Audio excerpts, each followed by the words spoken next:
그 개화기의 영어 이야기라는 이 책에 보면 이런 내용이 나옵니다.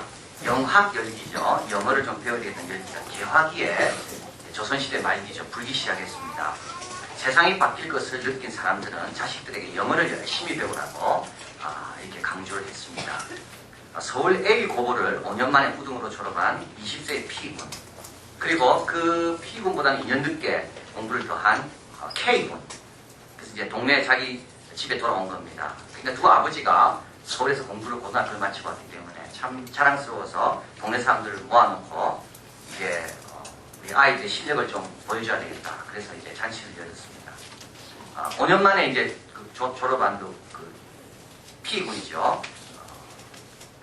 우등생입니다. 그 아버지가 이제 뿌듯해가지고 아들에게 말합니다. 너 영어 잘하지? 이제 우등생 학생만 다소간 알지요. 그럼 이것은 무엇이라고 하던 상투를 가리키며 상투 이건 뭐 영어로 뭐라 하는데? 그러면서 이제 그 공부 잘하는 5년 만에 졸업한 P군의 입술을 봤습니다. P군이 서양에는 상투가 없어서 그런 말이 없습니다. 그 이야기.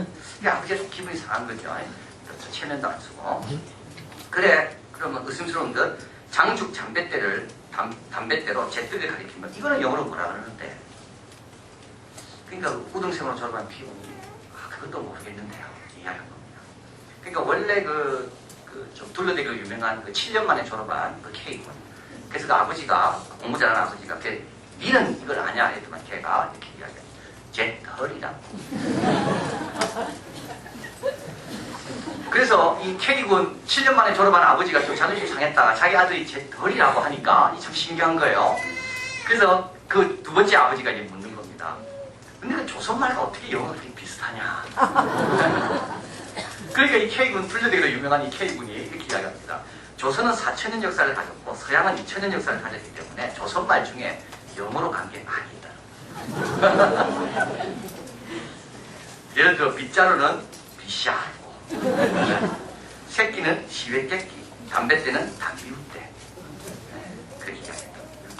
자, 이 책은 그러면서 바울이 옥에 갇혔을 때 전도한 것처럼 감옥에서 학교를 열어 영어를 가르친 내용이 아마 역사 가운데 우리나라밖에 없을 거다. 이러면서 이승만 전 대통령과 신흥국 양희종 씨가 성인반을 나눠 감옥에 들어갔을 때 거기에서 영어도 가르치고 산술, 지리 등을 가르쳤고 이제 이에 감동을 받은 서양 선교사들이 매일 들어와서 성경을 가르쳤다고 합니다.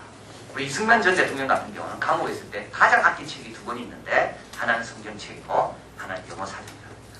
그래서 이승만 전 대통령이 항상 영어 사전을 두고 영어를 외우니까 그 스카우트에 있는 다른 사람들이 질문했답니다. 아니 언제 죽을지 모르는데 왜 영어를 그렇게 열심히 하냐고. 이승만 전 대통령이 이렇게 이야기했다. 죽으면 못 쓰더라도 산 동안은 해볼 것은 다 해봐야 되겠다. 앞으로 어떻게 될지 모르니까 나는 공부할 겁니다.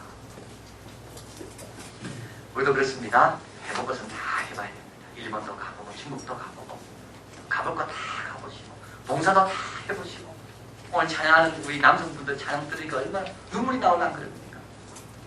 그 입술에서 주의 말씀 권세가 있고 다스리다 그 참 고백, 그거는 참 어떻게 보면 젊은이들만 하는 고백 같은데 우리 아버지들이 나와서 그 고백을 한다는 게 이게 다 해봐야 됩니다. 다 됩니다 하면 되죠. 되죠. 됩니다. 예. 자, 오늘 본문은 여러 가지 지역 이름이 많이 나옵니다. 그래서 이게 참 발음하기도 어렵고 이제 이런 지역만 쭉 열거되어 있는 거는 하나님께서 왜 이렇게 적어놨을까 왜 이런 생각하게 됩니다. 근데 여러분 성경을 읽다 보면 꼭 기억하실 게 몇 가지 있는데 첫째 하나는 비례의 원리입니다. 긴 것은 틀림없이 뜻이 있다는 겁니다. 갈렙 이야기는 우리에게 큰 도전이 되지만 사실 8절밖에 안 됩니다. 그런데 오늘 본문에 나온 이 지형 이름은 유다 지파만 해도 60몇 절 됩니다. 그러니까 하나님께서 쓸데없이 길게 주신 이유가 없는 게 아닙니다. 다 이유가 있습니다. 왜 하나님께서 이렇게 길게 지어내서 말씀하실까? 그래서 성경을 읽다가 아무리 어렵다 하시면 뭔가 길다 이러면은 이건 하나님의 특별한 뜻이 있겠구나. 그래서 매튜 헬리는 이런 말을 했습니다. 하나님께서 쓰는 사람의 붓과 듣는 사람의 귀를 주셨다면, 그래서 성경을 기록하게 하셨다면 읽는 우리에게도 볼 수 있는 눈과 열린 마음을 주셔야 될 거다. 하나님께서 한번 주실 거다. 그래서 그런 마음으로 읽으면 많은 교훈을 받을 거다. 그런 말을 했습니다. 자, 그래서 우리가 이걸 볼 때 첫째는 길다라는 말은 뭔가 뜻이 있을 거고, 두 번째는 그 당시 사람들에게는 이 구조가 너무 중요해요. 이 구조는 땅 문서입니다. 이거 없으면 내 땅이 어디 있는지 모르는 겁니다. 이거 가지고 이거 없으면 분란이 나는 겁니다.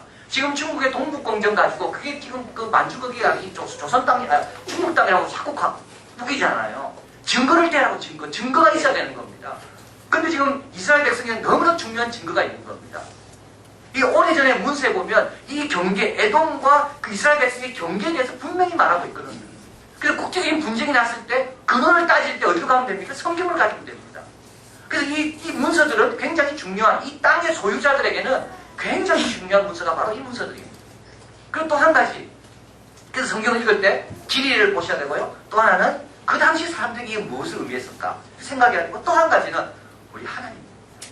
하나님은 이 문서를 굉장히 중요하게 여깁니다. 왜냐하면 다 하나님이 준 선물로 준 거거든요. 하나님께서 이 땅을 주기 위해서 400년 넘게 동안 기다리셨고 45년 동안 광야에서 이스라엘 백성을 훈련했고 만나와 또 메추라기와 불기둥과 구름 기둥과 이스라엘 백성을 참으며 인내하며 지금까지 와서 나누어진 땅이 이 땅입니다. 나눠주신 땅이에요. 그래서 우리 하나님은 우리에게 주신 선물들을요 잘 관리하기 원하십니다. 큰 것만 관리하는 게 아니라 작은 것까지 다 하나님이 주신 겁니다. 이것도 하나님이 주신 것, 저것도 하나님이 주신 것. 그래서 예수님께서 5,000명을 먹이신 다음에 광주리가 많이 남았잖아요. 배불리 먹었거든요. 근데 예수님께서 12광주리 남은 거를 거두라고 합니다. 하나님이 축복 가운데 주신 것은 절대 낭비함이 없도록. 그래서 하나님께서 이 고울 하나하나가 다 하나님의 배려와 관심 속에 주어진 고울이기 때문에 하나님은 이것이 성경에 고스란히 남아있기를 원하신다.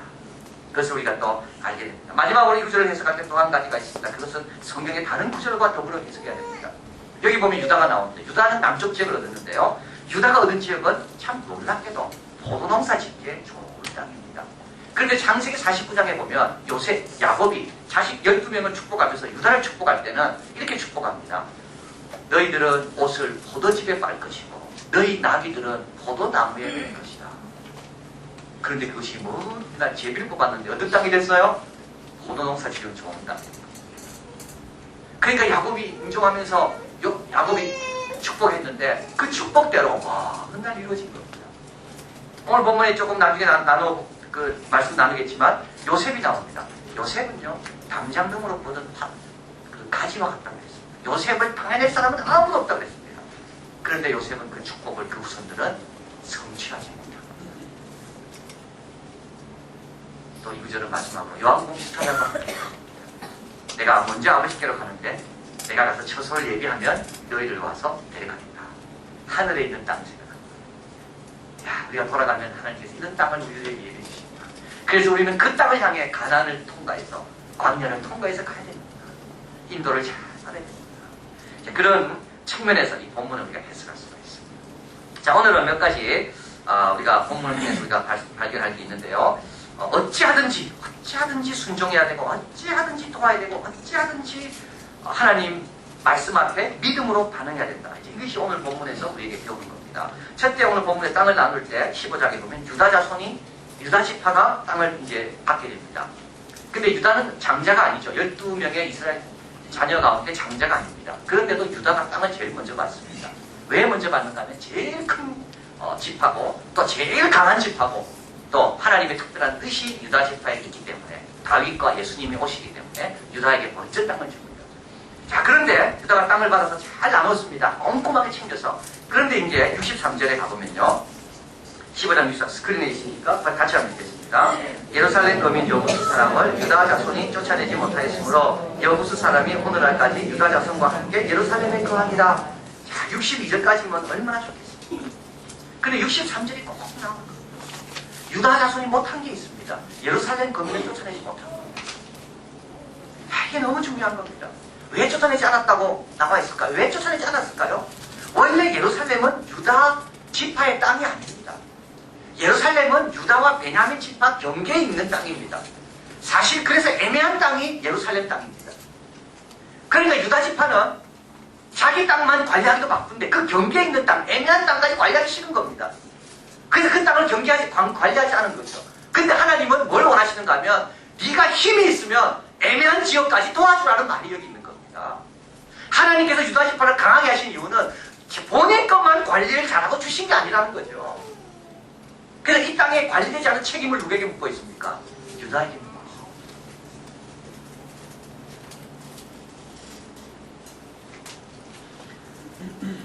각자 자기 일을 돌아볼 뿐더러 또한 다른 사람의 일을 돌아보면 우리 주님이 기뻐하신다고 봐요.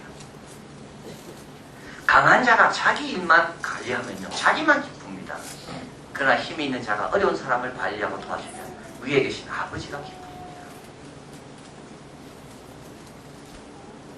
어저께 우리 앵키 탈북 청소년의 간증을 들으면서 얼마나 도전받았지.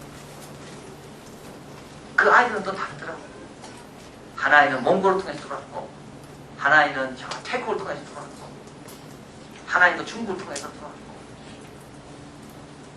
5년 엄마가 온다고 했는데 5년 6년 엄마 없이 동생하고 혼자 고생하면서 산에서 나물 캐가 먹다가 엄마를 만나고, 처음에는 몰라봤답니다. 엄마가 너무 고생을 해가지고 지금 그 엄마와 같이 부산에 와가지고 동생이 초등학교고 자기는 고등학교 들어가고, 근데 그 아이들을 만나면서 하나 놀라운 걸 발견합니다. 다 어디서 예수를 믿었습니까? 남한이 아니고요, 북한이 아니고요, 그 경계 지역에서 예수 믿어요.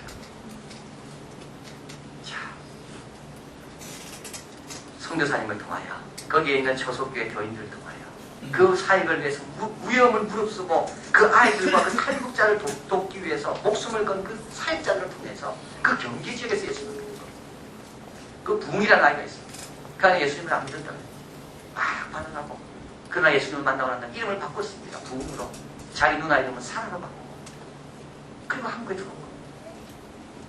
또 하나는 있습니다. 걔는 안 믿었습니다. 걔도 기도해서도 기도도 받지 않고 그랬는데 태국에 가서 도망쳤는데 꼭대기에 올라갔는데 막 잡으러 와서 이거 우리가 떨어져야 되나 잡히는가 그랬는데 하나님께서 막 소나기를 쏟아부으셔가지고 그 경찰들이 비 때문에 다 도망가서 살았다는 말이에요. 그래서 자기가 그때 느꼈다는데, 이야, 이게 하나님의 은혜인가? 로마서 15장 1절에 말합니다. 우리 강한 자가 마땅히 연약한 자의 약점을 담당하고 자기를 기쁘게 하지 아니할 것이라. 유다는 자기만 기쁘게 하려는 거죠. 그러나 하나님은 그것만 잘했다고 칭찬하지 않습니다. 자기 일 관리 잘했다고 칭찬할 뿐이 아닙니다. 네가 남을 얼마나 도와줄까. 근데 여러분, 여기서요, 이 예루살렘 땅이 난지가 어떻게 됩니까? 세계의 중심. 이게 엄청난 역설이 있는 겁니다. 이 땅이 귀찮아가지고, 경계에 왜 여기서 사람이 예루살렘 땅에 있고, 왜 이 땅이 우리를 자꾸 이렇게 좀 부담을 줄까? 그래 했던 그 땅이 나중에는 성전이 지어지게 되고, 여호와의 성막이 거기로 가게 되고, 모든 이스라엘 지금까지도 모든 사람들이 예루살렘을 성지로 생각하고 찾아오는 가장 귀한 땅. 여기에 63절까지 나와 있는 모든 땅은 사람들이 기억 못할지라도 마지막에 남겨둔 그 예루살렘. 유다를 통해 주님 말씀하는 바가 있습니다. 감당할 힘이 있으면 남 도와라는 것. 내 할 일만 잘했다고 주님 칭찬하는 분이 아니라는 것. 힘이 있을 때, 시간 있을 때, 여유 있을 때, 그거는 감도라고 주신 주님의 오히려 의무고 상입니다. 유다는 그것을 우리에게 가르쳐주고 있습니다. 자, 두 번째는 이제 16장으로 넘어가면, 그 다음에 이제 그 에브라임 지파가 나옵니다. 이제 북쪽입니다. 남쪽은 유다고요. 이제 북쪽은 이제 에브라임이죠. 그래서 남쪽은 두 지파, 베냐민과 유다지만 가장 대표적인 게 유다고, 북쪽은 10지파가 있지만 그 중에 가장 대표적인 지파가 바로 요셉의 두 아들인 에브라임과 므낫세입니다. 에브라임의 지파를 이제 땅을 나누고 쭉 나옵니다. 근데 에브라임은 다 나눴습니다. 그러다가 이제 어떻게 되는가 하면, 한번 가볼까요? 16장 10절 같이 읽겠습니다. 그들이 베셀에 거하는 가나안 사람을 쫓아내지 아니하였으므로 가나안 사람이 오늘날까지 에브라임 가운데 거하며 살아가는 종이 된다. 자, 이러고 보십시오. 유다 같은 경우는요, 자기 거는 잘했습니다. 남은 건 안 좋아한 거죠. 그러나 요셉은 자기 거가 잘 못하는 겁니다. 이유가 있습니다. 하나님께서 가나안 사람 다 추천하라 그랬는데 다 안 추천했어요. 이유가 있어요. 모든 죄 짓는 데는 이유가 있습니다. 그냥 안 하는 게 아닙니다. 모든 불순종에는 이유가 있습니다. 그냥 안 하는 게 아니죠. 어떤 이유가 있습니까? 지쳤습니다. 지금 이거 하고 저거 하고 하니까 다 지쳤습니다. 그런데 마치 이 가난한 사람들이 자기를 좀 도와주겠다고 이야기합니다. 잘된 거죠. 힘도 없고 자기 돕겠다고 하고 모두 지쳤고, 그래서 하나님의 명령을 안 행하는 겁니다. 근데 이게 어떻게 되나요? 나중에요, 여호수아가 죽고 난 다음에 사사시대로 바뀌게 됩니다. 얼마 있지 않아서 가난한 사람들이 힘을 얻어서 이스라엘 백성을 20년 동안 심하게 학대합니다. 바로 이들 때문에 바알과 아스다롯을 섬기는 안 좋은 풍습을 이스라엘 백성이 배우게 되고, 나중에는 이스라엘 백성이 바벨론에서 멸망할 때까지 그 풍습을 못 버리게 됩니다.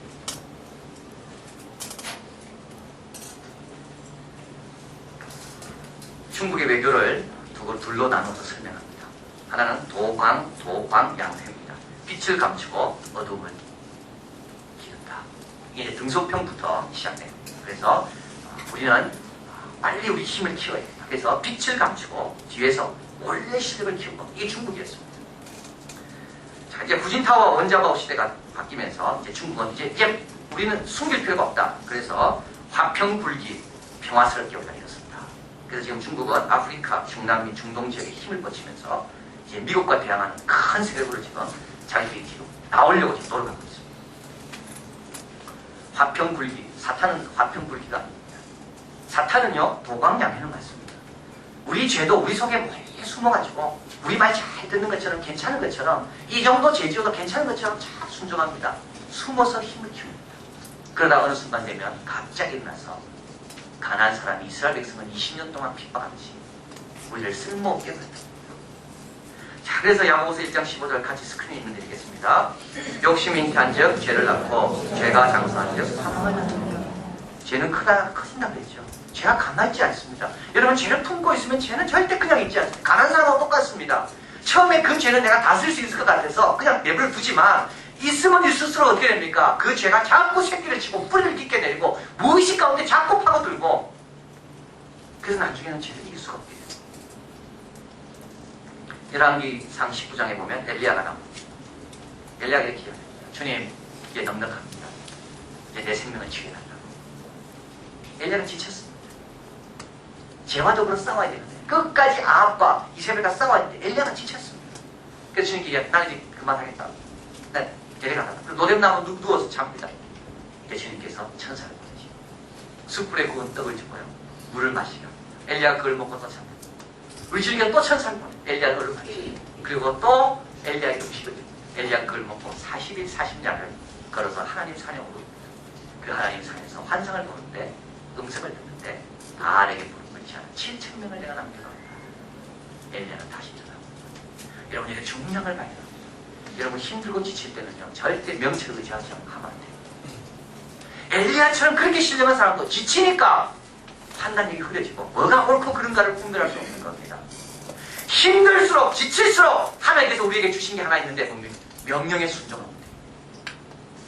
명령에 순종하면 됩니다. 분명해지지 않고 영적으로 충만하지 않을수록 우리는 명령에 순종하면 실수하지 않습니다. 잠언 3장 5절 6절. 너는 마음을 다하여 여호와를 의하여 내 명치를 의지하지 말라. 너는 범사에 그득이자. 그리하면 내 길을 지도하시며 의지하면 지도한다.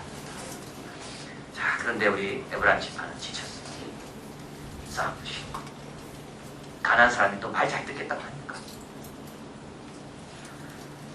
거기 넘어가면 안 되는 겁니다.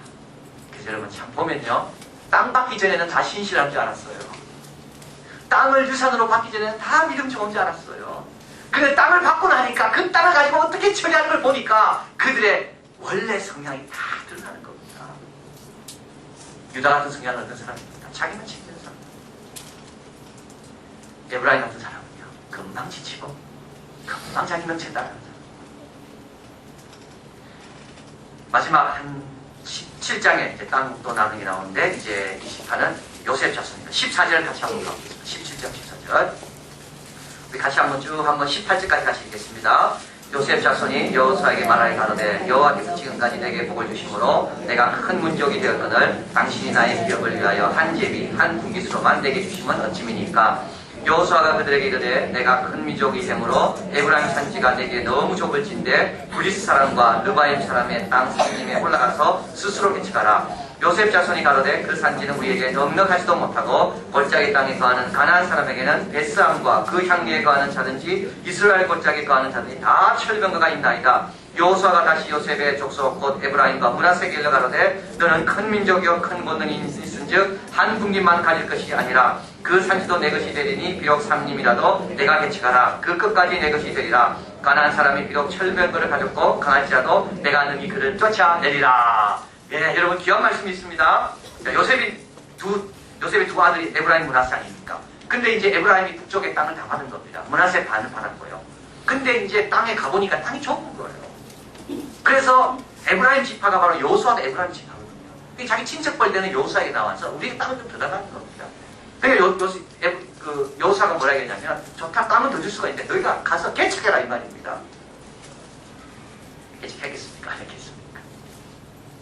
왜 성경은 여기서 끝날까요? 이들에게 했다는 걸 말하기 위해서 끝났습니까? 안 하기 위해서 끝났습니까? 여기서 이렇게 끝나는 이유는요, 다른 방법이 없다는 겁니다. 확장하고 싶고 성장하고 싶고 변하고 싶으면 다른 방법 없다는 겁니다. 불평해서는 절대 변화가 없습니다. 계산만 해서는 절대 변화가 안 됩니다. 올라가서 취하는 방법밖에 없습니다.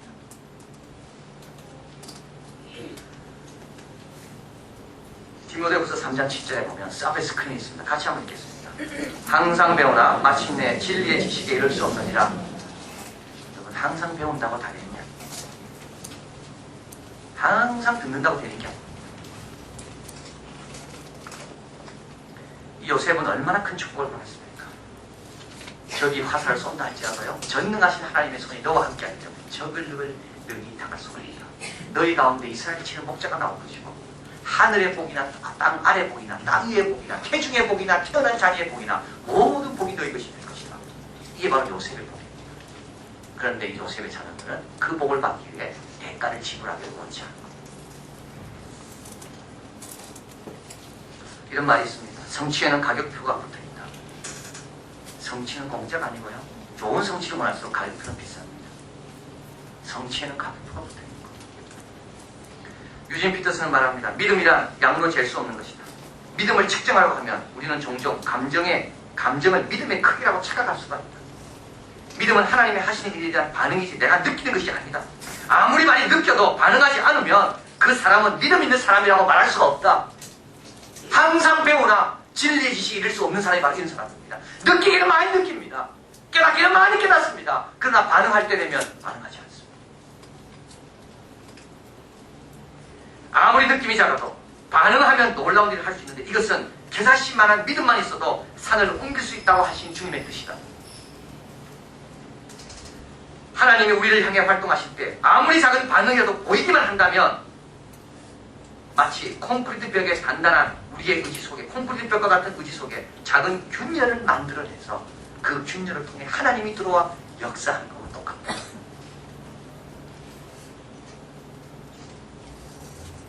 그럼 17장 6절에 한번 가볼까요? 여기에 한 절만 나와 있는데 참 중요한 구절입니다. 17장 6절에 있습니다. 므낫세의 여손들이 그 남 자손 중에서 기업을 얻은 까닭이었으므로 길앗 땅은 므낫세의 남은 자손에게 속하였더라. 여기 누가 나옵니까? 므낫세의 여손입니다. 므낫세의 여손들은 누구냐? 슬로보앗의 딸들입니다. 슬로보앗은 1세대죠. 그래서 모세와 함께 가나안 땅까지 오다가 가나안 땅에 못 들어오고 이제 죽은 사람입니다. 이게 슬로보앗입니다. 슬로보앗이 딸이 5이 있는데 결혼하지 않는 딸 5이.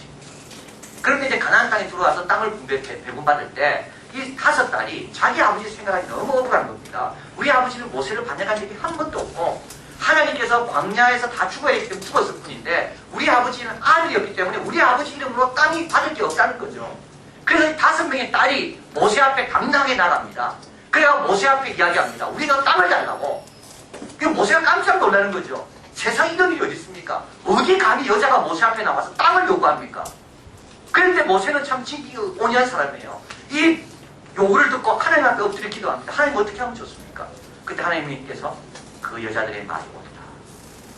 5명의 딸에게 땅을 주어라. 그리고 법이 바뀝니다. 이스라엘 법이. 어떻게 바뀌는가 하면 아들이 없으면 딸에게 땅을 준다.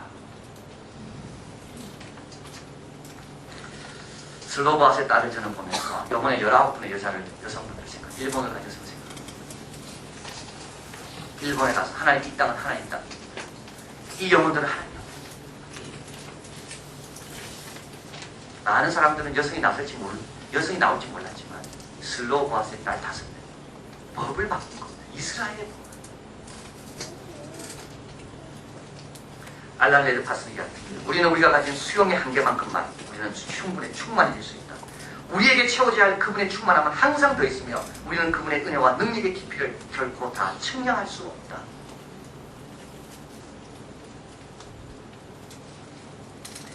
끝 아닙니다. 예배가 끝이 아닙니다.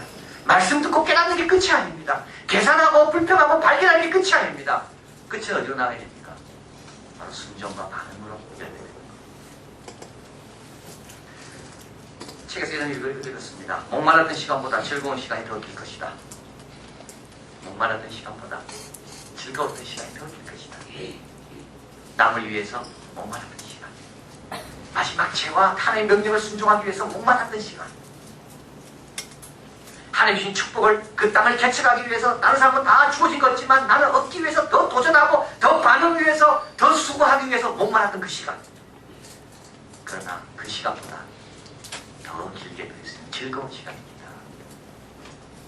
여러분 말씀을 기억하면서 믿음으로 반응하시고 순종하시고 남을 위해 많이 돕는 귀한 종이 되시길 진심으로 바랍니다.